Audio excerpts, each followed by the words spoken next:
जब माँ टूटती है तो उसके आंसू नहीं, उसकी खामोशी चिल्लाती है। जी हाँ दोस्तों, सीरियल अनुपमा के आने वाले एपिसोड में अब जो मोड़ आने वाला है वो आपके दिल को छू जाएगा और दिमाग को झकझोर कर रख देगा। मुंबई की हलचल में जहां हर चेहरा एक कहानी कहता है, वहीं अनुपमा का चेहरा आज भी सवालों में डूबा हुआ है। प्रेम आखिरकार पहुंच ही गया है अनुपमा के घर, एक टूट चुकी और बिखरी हुई अनुपमा को संभालने के लिए, जो जिंदगी से लड़ रही है, अकेले। लेकिन क्या वो अकेली है? या फिर इस बार उसकी लड़ाई और भी भयानक होने वाली है? शुरुआत होती है पुलिस स्टेशन से। जब भारतीय पुलिस स्टेशन पहुंचती है अनुपमा को छुड़ाने के लिए, तब तक बहुत देर हो चुकी होती है। मनोहर जी का बेटा तरुण, जो अपने पिता की हालत का फायदा उठाकर अनुपमा को फंसाना चाहता है, बार बार उस पर झूठे इल्जाम मढ़ता रहता है। तभी अचानक पुलिस स्टेशन का फोन बजता है। लाइन के उस पार है खुद मनोहर जी। उनकी आवाज़ थोड़ी थकी हुई पर साफ और शक्तिशाली। अनुपमा मेरी बेटी जैसी है, उसे तुरंत छोड़ दीजिए। और फिर एक धमाका। अगर आपने अनुपमा को नहीं छोड़ा तो मुझे डीआईजी साहब को फोन करना पड़ेगा। उनकी पत्नी मेरी शिष्या रही है। पूरे थाने में सन्नाटा छा जाता है। इंस्पेक्टर तक खड़े हो जाते हैं और अगले ही पल अनुपमा को छोड़ दिया जाता है। लेकिन ये जीत नहीं, बल्कि एक तूफान की शुरुआत होती है। अनुपमा का टूटा दिल और नई चोटें। वो लौटती है मनोहर जी से मिलने, कॉफी का कप हाथ में लेकर। लेकिन वहां पहुंचकर जो होता है वो किसी साजिश से कम नहीं। मनोहर जी, जो अभी तक उसके साथ थे, अब एकदम बदल चुके हैं। अनुपमा, अब तुम मुझसे दूर रहो और आज के बाद मेरे घर में कदम मत रखना। अनुपमा स्तब्ध। उसके हाथ से कॉफी का कप गिर जाता है। वो कुछ कहती भी नहीं, क्योंकि जब कोई अपना अचानक पराया हो जाए तो आवाज़ भी साथ छोड़ देती है। तोशु की गंदी साजिश और एक नकली डेथ सर्टिफिकेट। दूसरी ओर तोशु अपने लालच की हर हद पार कर चुका है।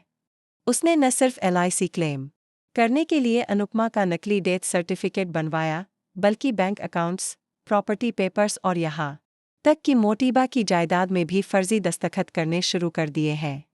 और माही, वो भी कुछ कम नहीं। माही का ज़हर, राही और प्रेम के बीच दरार। माही धीरे धीरे राही को मानसिक रूप से तोड़ने की कोशिश कर रही है। वो मोटीबा के सामने राही की छवि को इस कदर बिगाड़ती है कि मोटीबा भी अब राही पर शक करने लगती है। माही कहती है, राही और प्रेम के बीच सब कुछ ठीक नहीं है। शायद इसलिए प्रेम हर वक्त गुमसुम रहता है। और यह सुनकर मोटीबा भी चुप हो जाती है। प्रेम की उलझन और राही की खामोशी। प्रेम, जो हमेशा राही के लिए एक दीवार बनकर खड़ा रहा, आज उस दीवार में दरारें आने लगी हैं। राही कुछ कह नहीं रही, लेकिन उसके चेहरे पर हर दिन दर्द बढ़ता जा रहा है। उसे नहीं पता कि उसकी माँ अनुपमा किन हालातों से गुजर रही है, और माही उसके सबसे करीब आकर सबसे गहरा वार कर चुकी है। आर्यन की मौत, क्या माही है असली गुनहगार? एक और चौंकाने वाला रहस्य, आर्यन की मौत का असली सच। कुछ गवाह सामने आए हैं जो बताते हैं कि उस रात माही ने आर्यन को किसी सुनसान जगह पर बुलाया था और फिर बस चीखें सुनाई दी थीं। पुलिस को आर्यन के मोबाइल में माही के आखिरी मैसेज मिलते हैं। अगर तुम्हें जिंदा रहना है तो चुप रहना सीखो। अब शक की सुई पूरी तरह माही की ओर मुड़ चुकी है। अनुपमा की लाचारी और घर से बेदखली। अब अनुपमा के पास न नौकरी है, न पैसा।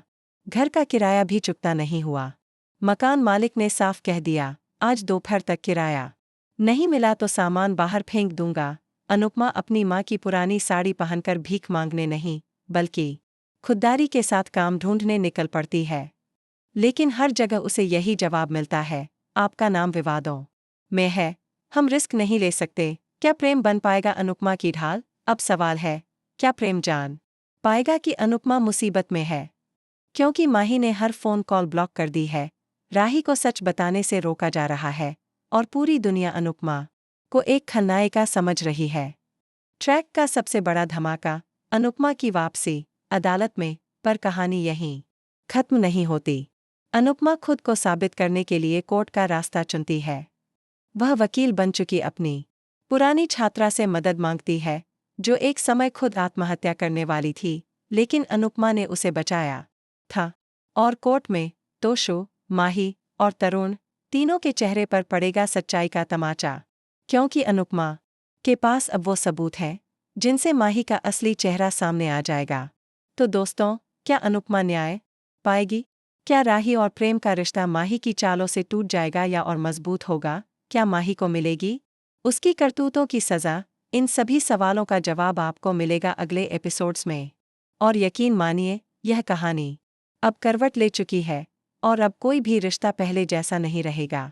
अगर आपको यह वीडियो पसंद आया हो तो चैनल को सब्सक्राइब जरूर करें और बेल आइकन दबाएं ताकि कोई भी धमाकेदार ट्विस्ट आपसे मिस न हो जाए।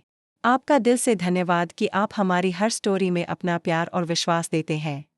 मिलते हैं अगली वीडियो में एक और चौंकाने वाली कहानी के साथ। तब तक के लिए याद रखिए, सच चाहे जितना भी छुपाया जाए, एक दिन सामने आ ही जाता है। जय हिंद, जय सच्चाई।